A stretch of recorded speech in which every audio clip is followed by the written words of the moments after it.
И получается, вот в это время здесь при советской власти был военкомат. И в мечети, вот в мадресе, функцию мечети она не исполняла, была административным зданием. А сейчас, альхамдулилля, хвала Аллаху, она исполняет свои функции.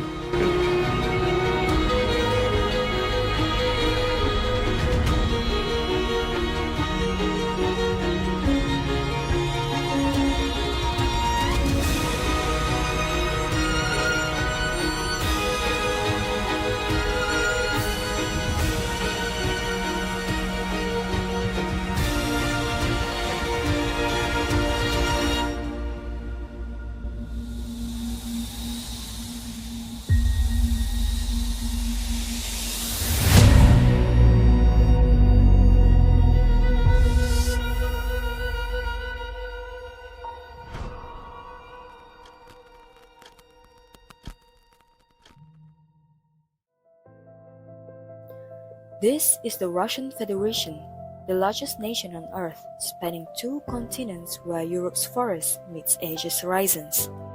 Stretching across mountains, tundras and seas, Russia shares its borders with 14 nations from the icy fjord of Norway to the hills of North Korea.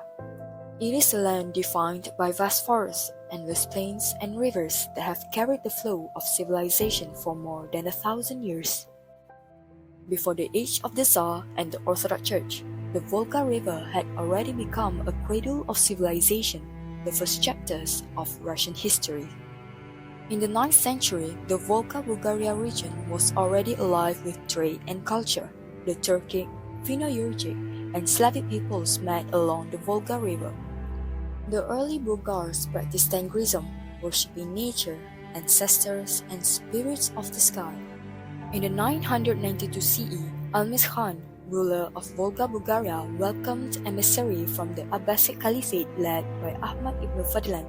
They accepted Islam through understanding, not conquest. Soon, the first call to prayer echoed across northern Eurasia, and the mosques and madrasas flourished in the city of Volga.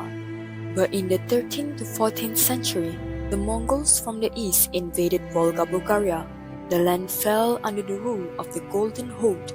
From the mix of Bulgar, Turkic, and Mongol people, a new identity was born, the Tatars. After the fall of the Golden Horde, Kazan Khanate rose along the Volga under Ulu Muhammad. It became a strong center of trade, culture, and Islamic learning along the Volga River, linking it to Central Asia and Russia. Soon after, Ivan the Terrible marched from Moscow. The fall of Kazan began. And in the middle of 16th century, we found in our main event, it's the year 1552. It's a year of conquest of Kazan Khanate by Russian Tsar Ivan the Terrible. Because this year and this event was one of the most tragical period for Tatar folk and for our Kazan citizens too. Under his command, the mosques were replaced with Orthodox Church, and the voice of Islam was driven into the shadows. In the 18th century, a new light appeared under Catherine the Great. She allowed them to worship freely again and supported the building of the Marconi Mosque near Lake Kaban, the first mosque officially permitted under Russian rule. When criticized for its tall minaret, she replied, "I own the land, not the skies." Her reforms opened a new chapter for Islam in Russia, but this revival didn't last forever. And of course, during the Soviet times, there was another movement, which is again we demolished the mosques, and a lot of mosques were used not on their religious purpose. Kazan, a capital city of the Khanate of Kazan, where cultures meet and never collide, lies at the meeting point of the Volga and Kazanka rivers. Today, it remains one of Russia's most culturally diverse cities, where Tatar Muslims and Orthodox Russians walk the same streets. Every day, along the Volga and Kazanka embankment, the city moves at a human pace. At the heart of the city lies Boma Street, a lively pedestrian avenue filled with cafes, artists, and street performers. It's where Kazan's pulse can be felt most strongly. a space for students, travelers, and locals all blend into one moving crowd. Just beyond the busy streets, the calm waters of Kaban Lake reflects the city's balance between nature and life. Joggers trace the water's edge, cyclists weave past families on evening walks, and anglers cast quietly from the steps and piers.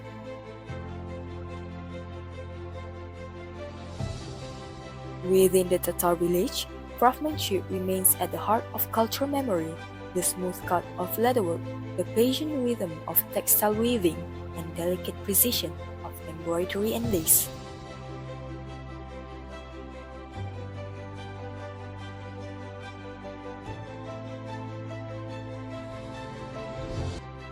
In Tatar tradition, every meal is a form of community served during celebrations and remembrance alike.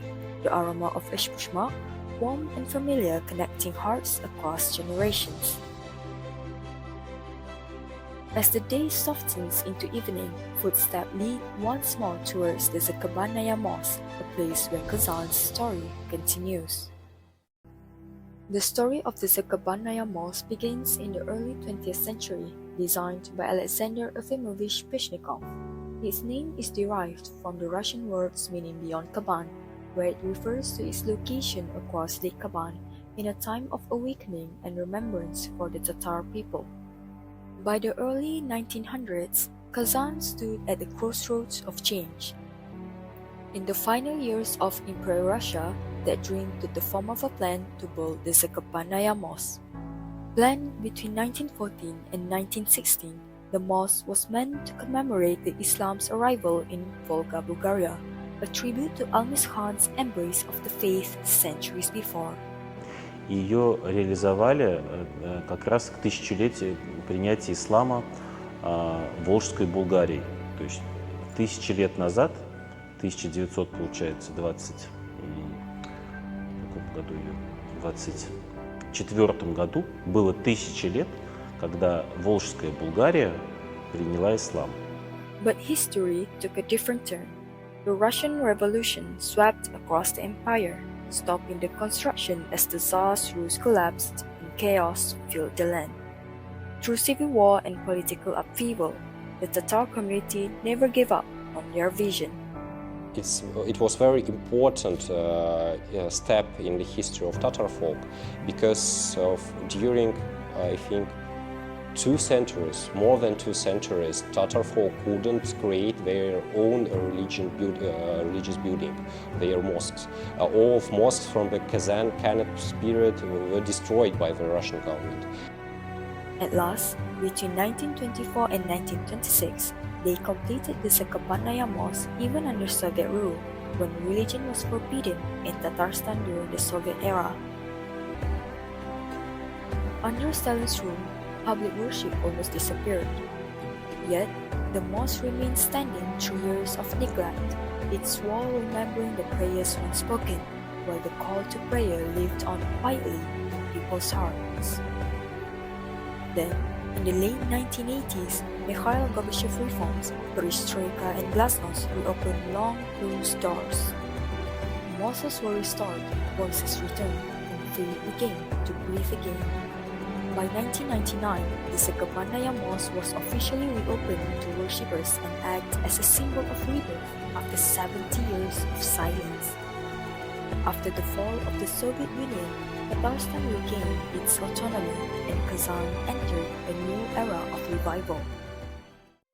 Moving from its history to its physical form, the Zakabannaya Mosque presents an architecture that balances simplicity with meaning. Its structure and detailing speak to a community rooted in tradition, yet responsive to its changing surroundings. The exterior of Zakabannaya Mosque shows refined craftsmanship. It is a 2-story brick structure with a corner minaret and a rectangular plan.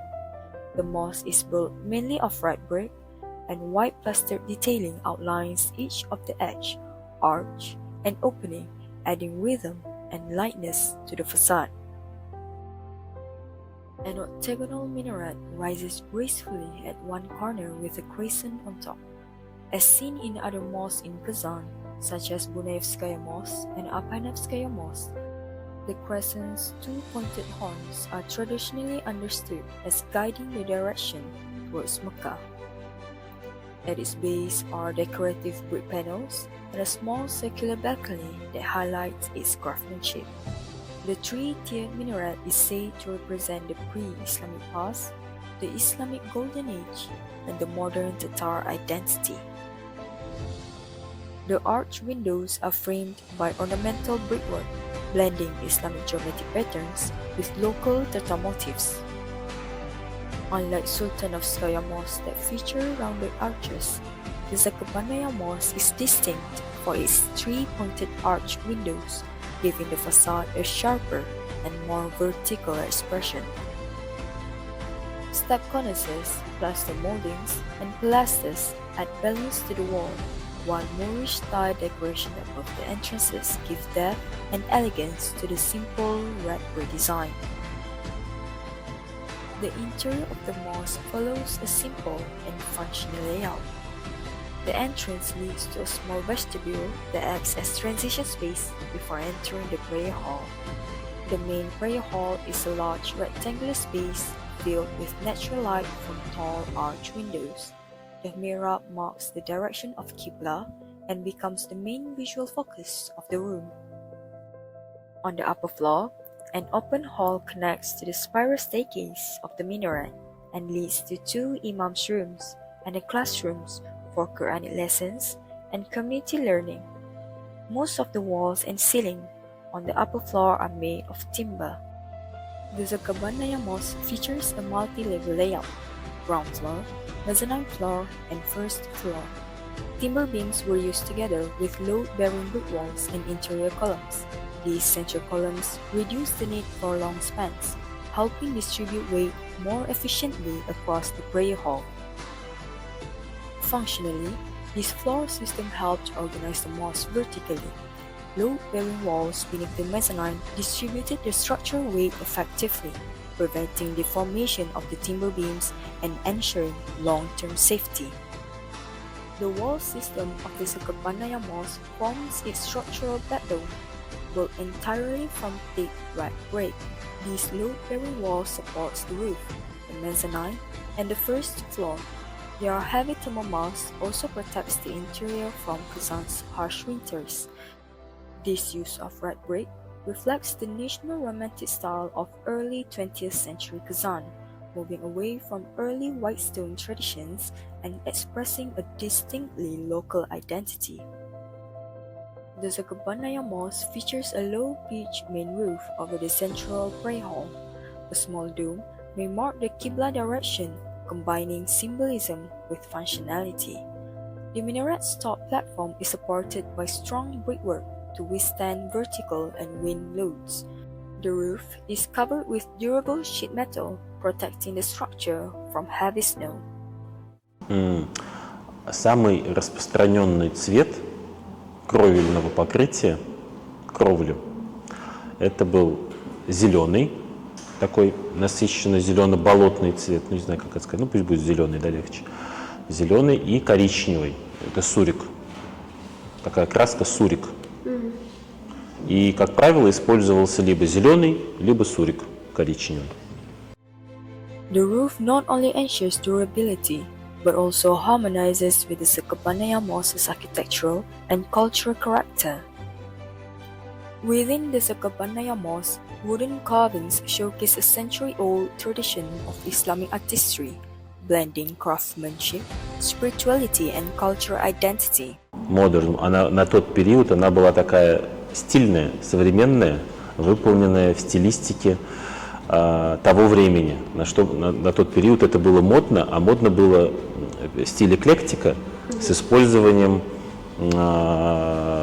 именно как бы восточной архитектуры, да, как раз мавританский стиль, сельджукский стиль, мавлюкский стиль. И по всей стране строились вот такие мечети с элементами, я бы не сказал, да, то есть она не прям казанская, то есть прям вот казанского, наверное, в ней, ну, я не прям вижу, она такая именно интернациональная, international mosque. Наверное, кое-что, один элемент татарский я все-таки скажу. Это у минарета завершение балкона, балкон в виде тюльпана. The use of organic, floral motifs align with Islamic principles that avoid depictions of humans and animals. Tatar artisans in Kazan combined Islamic decorative principles with local motifs, producing intricate carvings that symbolizes paradise, divine unity, and the cycle of life. The ornamentation enhances the mosque's beauty while reinforcing the spiritual and cultural values of the community. The Zakabannaya Mosque reveals the idea of architectural interpretation. Some elements were created based on how architects from outside the region imagined Tatar architecture to be. Ну, я не знаю, правильно вы сказали, то есть это не развитие татарских традиций со времен Казан.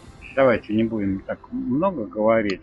Это интерпретация российских, более того, петербургских архитекторов, как они, архитекторы из Петербурга, представляют себе казанскую татарскую архитектуру. It reflects a transitional language in Tatar architecture, where Islamic traditions harmonize with European architectural influence. The Zakabannaya Mosque remains a spiritual center for the Tatar Muslim community. Every day, worshippers make their way from nearby streets and homes, entering the mosque with quiet greetings and familiar warmth. As the adhan fills the air, the prayer hall becomes a space of stillness. Their movements create a rhythm that shapes the pace of daily life. The madrasa, which is next to the mosque, also remains an active space that supports the religious and educational life of the community. Children and adults sit together, reading Quranic verses, learning ethics, and strengthening their understanding of faith. During Ramadan, the mosque becomes especially active with nightly Tarawih prayers. The Tarawih prayer is performed here, and when there is Tarawih, so not all the mosques of Kazan have the Qari who can recite the whole Quran, but the Zakabannaya Mosque had one. Despite its beauty, the Zakabannaya Mosque faces several challenges in serving its growing community. The mosque was built at a time where the neighborhood population was much smaller, and today, the main prayer hall cannot accommodate everyone during Friday prayers or Ramadan. Many worshippers pray in corridors, near entrances, or even outside, especially during peak hours. And I remember that there was no place enough for women to pray, and we were praying outside on the coast that we had with us. This is partly influenced by local tradition, where women often pray at home. But as more women now choose to visit the mosque, the available space no longer fully supports their needs. These challenges reveal the delicate balance between protecting a heritage building and meeting the growing needs of its community. Zakabannaya Mosque continues to serve with devotion, supported by the resilience and care of the people who gather here.